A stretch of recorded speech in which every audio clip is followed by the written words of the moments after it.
اسلام ہوتا نہ ہندو مذہب ہوتا یہاں.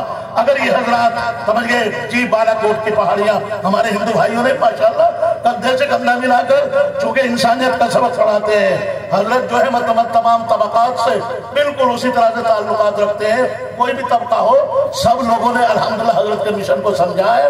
تو اس لیے میرے بھائیوں وہ اب وقتی طور پر جو ہے یہ ہو گیا ہے لیکن الحمدللہ بس وہ ایک اور ہے امید افزا.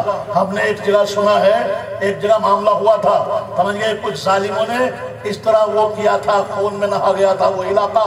مایوس تھے لوگ کہ کیا ہوگا پورا ادارہ خون میں نہا گیا اب کیا ہوگا. تمام مایوس تھے لیکن کیا واقعی کیونکہ ہر زمانے میں رہیں گے اس طرح کے حالات سنبھالنے والے اور امید بڑھانے والے اور مردوں میں جان پیدا کرنے والے. تو ایک شاعر نے اس موقع پر پڑھا تھا 50,000 کا مجمع تھا. ایک دم لوگوں کے اندر جو ہے ماشاءاللہ ایک دم یاد آ گیا نہیں ابھی تو ہم باقی رہیں گے اور انشاءاللہ اس پیغام محبت کو دنیا کے آخری قیامت کی صبح تک اس پیغام کو انشاءاللہ پہنچائیں گے. تو اس وعد میں وہ پڑھا تھا اس نے کہ مایوس کیوں کھڑا ہے اللہ بہت بڑا ہے. اللہ بہت بڑا ہے مایوس کیوں کھڑا ہے اٹھے گی کوئی چنگاری.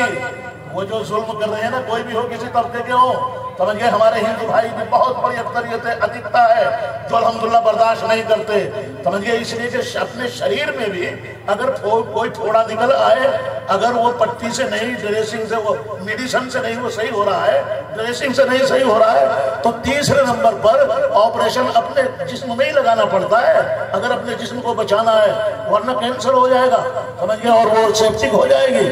تو اس واسطے آپریشن کراتے ہیں ڈاکٹر کے یہاں جا کر.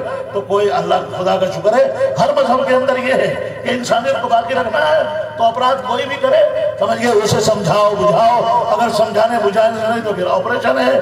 تو الحمدللہ تو وہ کہتا ہے کہ مایوس کیوں کھڑا ہے اللہ بہت بڑا ہے اٹھے گی کوئی چنگاری آئے گی ان کی بھی باری.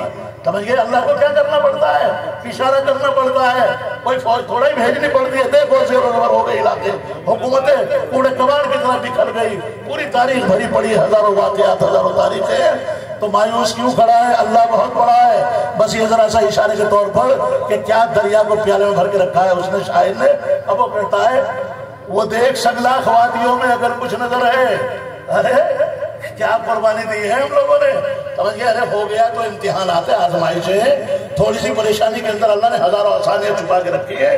تھوڑی پابندی کے بدلے ہزاروں آزادیاں ملیں گی راستے صاف ہوں گے اسے صاف ہوں گے انشاءاللہ. تو وہ کہتا ہے وہ دیکھ سگلاخ وادیوں میں اگر کچھ نظر ہے چھری تلے پسر ہے ایک خواب کا اثر ہے. ارے دیکھو مینا میں سمجھ گئے پتھر اور جہاں کوڑے وہ پتھر اور ریت ہے دیکھو کیسے کیسے امتحان آئے. لیکن جب بندے نے اپنے آپ کو سونپ دیا تسلیم و رضا کے ساتھ متوکل اللہ ہو کر مدد بھی ایسی آئی کہ چویا سا دماغ اندازہ نہیں کر سکا. سمجھ گئے ایسی مددیں آئیں کہ عقل حیران رہ گئی. تو وہ کہتا ہے کہ دیکھو کتنا بڑا امتحان تھا. ارے 86 سال کی عمر میں بوڑھے پیڑ کے اوپر ایک پھل لگا. 86 سال کی عمر میں حضرت اسماعیل پیدا ہوئے. اب اسماعیل کہ وہ تو کور تھے کتنے انبیاء کے کتنے سورج ان کی کمر کے اندر رکھے ہوئے تھے. ایک کور تھے کیا حسن ہوگا کیا جناب کمالات ہوں گے کیسا بچہ تھا کیسے بچے تھے. حکم ہو گیا کہ ہمارے نام پہ ذبح کر دو. خواب صرف دیکھا تھا ویسے بھی نہیں کہ دن میں ان کو جھنجھوڑا گیا تھا.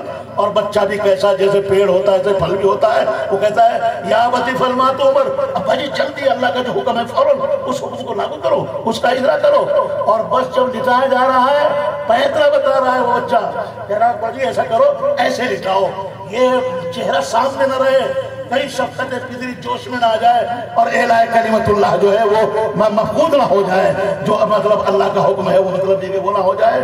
اب جب لگے ہیں چھری کیا دیکھ رہے ہیں فرشتے بھی کیا کسی نے دیا ہوگا اتنا بڑا امتحان. ارے ایک بچہ اور ایسا حسین بچہ جو مجموعہ ہے تمام کمالات کا وہ چھری